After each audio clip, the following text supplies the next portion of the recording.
হে পূৰ্ণ পৰম ব্ৰহ্ম জ্যোতিস্বৰ জ্যোতিস্বৰ।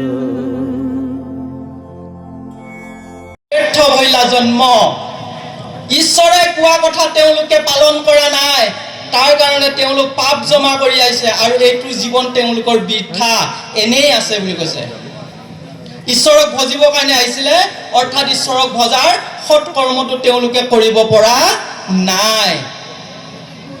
সেয়েহে আমি যজ্ঞৰ বিষয়ে যদি আমি এই কলি যুগত যদি আমি জীৱৰ সৃষ্টি কৰিব লাগে, জীৱৰ যদি পালন কৰিব লাগে, তেনেহ'লে যজ্ঞ কৰিব লাগিব।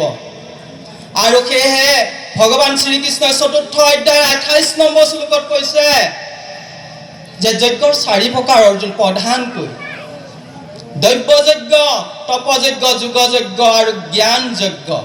জ্ঞান যজ্ঞকৈ শ্ৰেষ্ঠ বুলি কৈছে। আমি যদি শাস্ত্ৰ অধ্যয়ন কৰিছোঁ, শাস্ত্ৰ যদি পঢ়িছোঁ, শাস্ত্ৰৰ যদি তত্ত্বটো ল'ব পাৰিছোঁ, তেনেহ'লে আমাৰ জ্ঞান হৈছে। আৰু যদি জ্ঞান হৈছে, তেনেহ'লে জীৱৰ পালনাৰ্থে আমি জানি বুজি শাস্ত্ৰত যি লিখা আছে বিধিৰ অনুসৰি সেই কৰ্ম কৰিব লাগিব। সেয়েহে কৈছে অষ্টাদশ অধ্যায়ত যজ্ঞ দান তপকৰ্ম নৰ্তেজম কায়মেব তত যজ্ঞ দান তপস্য এবং পৱনানি মনীষী নাম। যজ্ঞ দান আদি তপ কৰ্ম তুমি ত্যাগ নকৰিবা। যজ্ঞ দান আদি তপ কৰ্ম কৰিলে কি হয়? বুদ্ধিমান পুৰুষসকলৰ মন পবিত্ৰ হয়। এই কথাটো গোবিন্দ মিশ্ৰ অসমীয়াত শ্ৰী শ্ৰীকৃষ্ণ গীতাত লিখিছে। হেন জানি যজ্ঞ দান তপ কৰি উক চিত্ত শুদ্ধি হৈয়া মন পবিত্ৰ হুৱে লোক। যে যজ্ঞ আদি তপ কৰ্ম কৰিলে কি হয়? মন পবিত্ৰ হয়। চিত্ত শুদ্ধি নিমিত্তে যজ্ঞাহুতিৰ বিধি বুলি কৈছিলে নহয়। গতিকে যজ্ঞ কৰিলে আমাৰ যি 4 অন্তকৰণ মন বুদ্ধি চিত অহংকাৰ 4 অন্তকৰণ শুদ্ধ হয়। 4 অন্তকৰণ শুদ্ধ হ'লে, মন শুদ্ধ হ'লে আত্মা শুদ্ধ হয়। আত্মা শুদ্ধ হ'লে পৰমাত্মাৰ শুদ্ধ হয়। পৰমাত্মাই শান্তি পায়। পৰমাত্মাই হৈছে ভগৱান। আৰু ভগৱানে শান্তি পালে, ঈশ্বৰে শান্তি পালে আমাক কিবা লাগিছেনে? যিহেতু ঈশ্বৰৰ কৰ্মৰ কৰিবৰ কাৰণেই আমাক পঠাইছে। ঈশ্বৰক যেতিয়ালৈকে ভজি আমি ঈশ্বৰৰ সৎকৰ্ম কৰি আমি যেতিয়ালৈকে এই সংসাৰখনৰ পৰা যাব নোৱাৰিম, তেতিয়ালৈকে আমাৰ পুনৰূপী জনম, পুনৰূপী মৰণ। গতিকে এইখন সংসাৰৰ পৰা আমি হাত সাৰিবলৈ হ'লে আমি যজ্ঞ কৰিব লাগিব। শাস্ত্ৰত উল্লেখ আছে যে কলি যুগে গোমেধ, অশ্বমেধ, নৰমেধ আদি যজ্ঞ কৰিব নালাগে। গোমেধ, অশ্বমেধ, নৰমেধ কি? আমি যদি ইয়াৰ ভাৱাৰ্থ বুজি পাওঁ, ইয়াৰ যদি আমি ভাৱাৰ্থ ভালদৰে আলোচনা কৰোঁ, জ্ঞান যজ্ঞ যিহেতু শ্ৰেষ্ঠ বুলি কৈছে, ইয়াৰ যদি জ্ঞান আমি তত্ত্ব বুজি লওঁ, জনা শুনা আমাৰ যি গুৰু বাবাসকল আছে, তেওঁ যদি আমি সেইবোৰ শব্দৰ অৰ্থ লওঁ, তেনেহ'লে আমি পাই নে নাপায় আমি আলোচনা কৰিম। গোমেধ মহান মহান গুণী জ্ঞানী পণ্ডিত বিভিন্ন ঠাইত 7 দিন 8 দিন শ্ৰী শ্ৰী ভাগৱত যি শাস্ত্ৰ, শ্ৰীমদ ভাগৱত শাস্ত্ৰ 7 দিন 8 দিন ধৰি পাঠ কৰে। তাত পণ্ডিতসকলে কৈছে গো মানে ইন্দ্ৰিয়। পৰম কল্যাণ গীতাটো লিখিছে, অমিত সাগৰতো লিখিছে, পৰমহংস শিৱনাৰায়ণ স্বামী মুখৰ বাক্য, মোহিনী মোহন চট্টোপাধ্যায়ে হাতৰ কলম।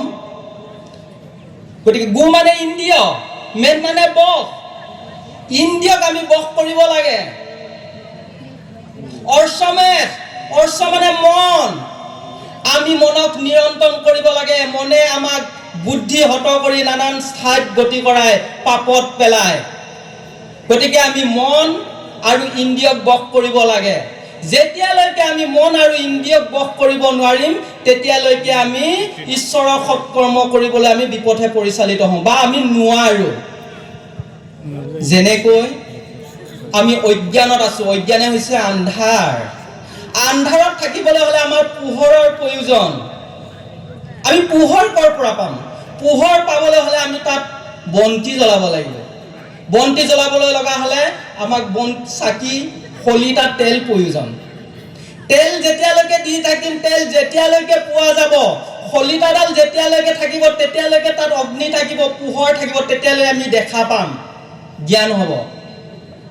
গতিকে আমাৰ এই মন হৈছে শলিতা, ৰিপুকেইটা হৈছে তেল।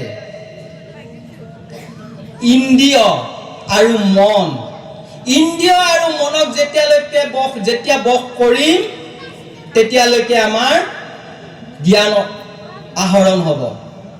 গতিকে গোমেধ বুলি কৈছে।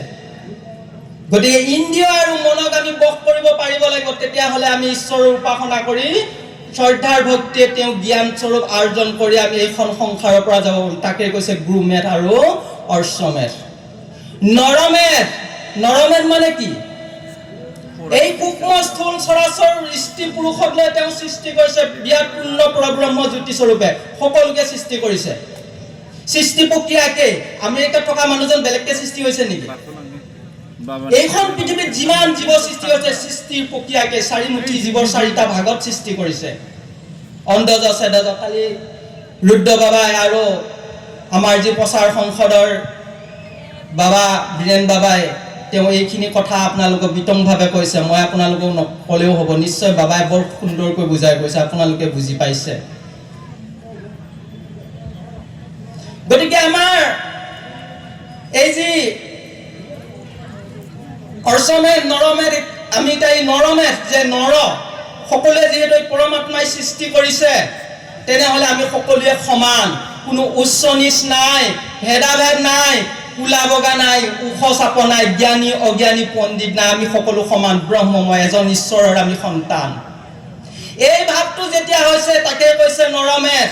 আৰু এই ভাৱটো যেতিয়ালৈকে নহ'ব তেতিয়ালৈকে গুণী জ্ঞানী পণ্ডিতসকলে কৈছে যে কুকুৰ চিগাল গদৰ্ভ আত্মা ৰাম, জানিবা বিষ্ণু শেষবাকো কৰিবা প্ৰণাম। একেই, সকলোকে বিষ্ণুময় দেখা, সকলোকে ব্ৰহ্ম দেখা, সকলোৱে একেই আত্মা।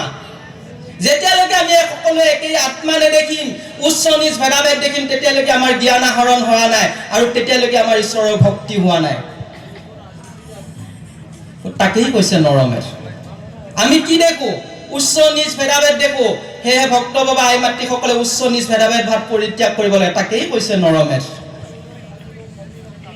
এতিয়া আমি শাস্ত্ৰৰ যদি অৰ্থ বুজি পাওঁ তেনেহ'লে চোন গোমেধ, অশ্বমেধ, নৰমেধ কি কৰিব পাৰি, নকৰিলেহে দুখ আছে।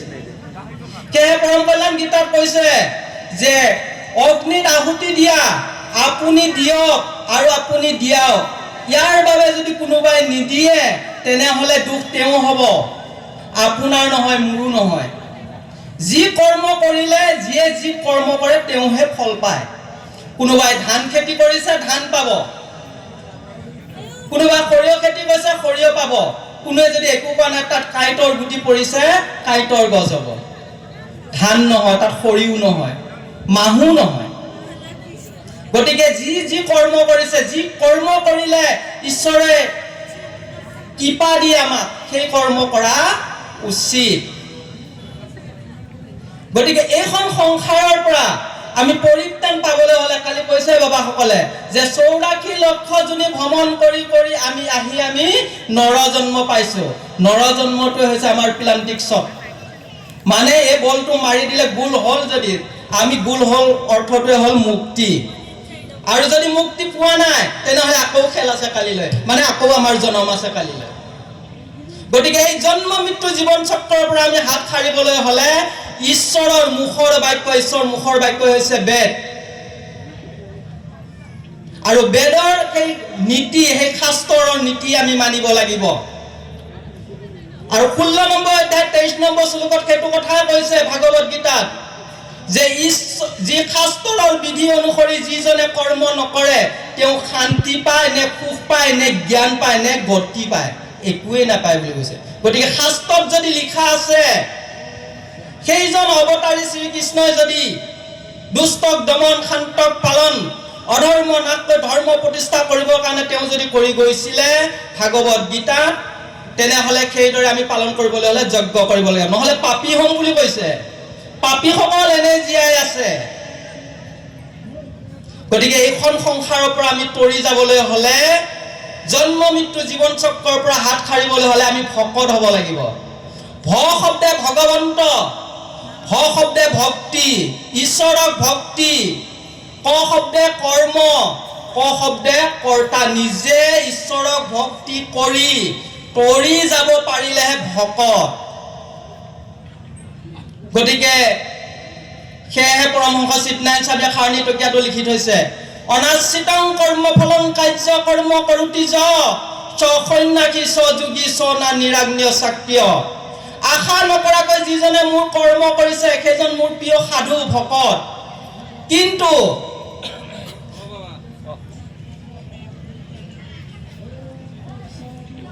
সন্ন্যাসী যোগী না নিৰাজ্ঞ চাক্ৰিয়, যদি অগ্নিক সেৱা কৰা নাই, অগ্নি আদি হোম যজ্ঞকে আদি যদি ত্যাগ কৰিছে, তেওঁ সাধু সন্ন্যাসী যোগী ভকত একোৱেই হ'ব নোৱাৰে। তেনেহলে আমি যদি ভকত হ'ব বিচাৰিছো, এইখন সংসাৰৰ পৰা যদি আমি হাত সাৰি যাব বিচাৰিছো, তেনেহলে আমি ভকত হ'বলৈ হলে অগ্নিক সেৱা কৰিব লাগিব, অগ্নিত আহুতি দিব লাগিব। আৰু সেয়েহে হৈছে পৰমাত্মাৰ নিৰ্দেশ। পৰমাত্মাৰ সেই 6টা নীতিয়েই এটা অগ্নিত আহুতি। তেনেহলে কলি যুগত কিয় যজ্ঞ নাই? এই কথাষাৰ সঁচা হ'বনে বাবা? ইয়াৰ অৰ্থ আমি মোজাংমতে বুজি কিয়া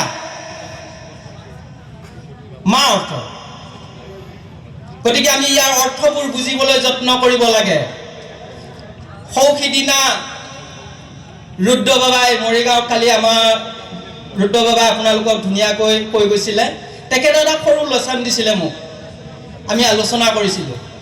আপোনালোকৰ পুত্ৰ কন্যাক যদি 100 টকা এটা দি, কাৰোবাক 60 টকা এটা দি পঠিয়াই দিয়ে বজাৰলৈ, বাবা এইটো কিবা ভাল বস্তু লৈ আহিবা,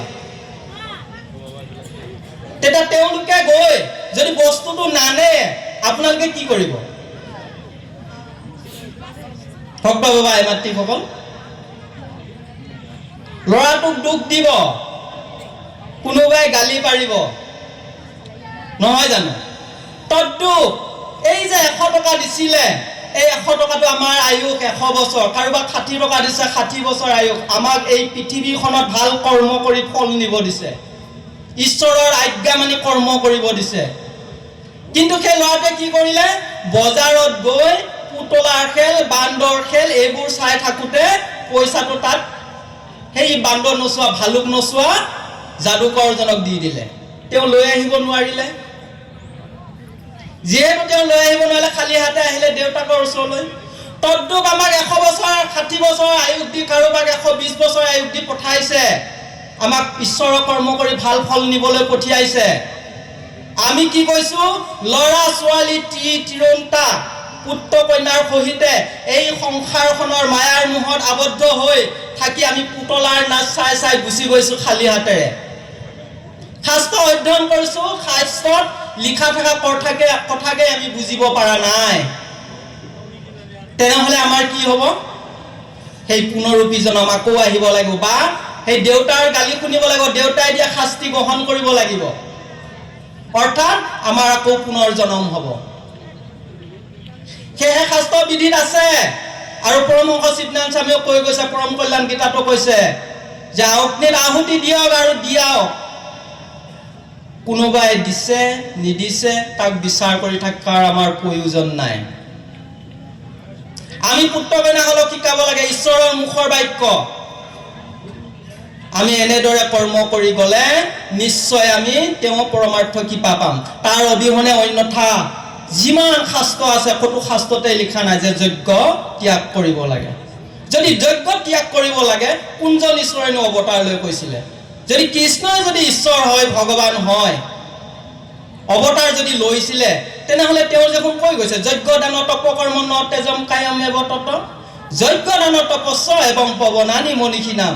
যজ্ঞ দান আদি তপ কৰ্ম কৰিলে বুদ্ধিমান পুৰুষসকলক পবিত্ৰ কৰে। কোনসকল বুদ্ধিমান পুৰুষ? টকা পইচা অলপ গোটাই লৈ গাড়ী মটৰ ল'ব পালে আমি বুদ্ধিমান বুলি ভাবো, হয় সেইটো বুদ্ধিমান আমাৰ সাংসাৰিকত। পাৰমাৰ্থিকত কৈছে যিজন বুদ্ধিয়ক, এইখন সংসাৰত জন্ম লৈ জন্ম মৃত্যু জীৱন চক্ৰৰ পৰা যিয়ে হাত সাৰিব পাৰিছে সেইজনক বুদ্ধিয়ক বুলি কৈছে।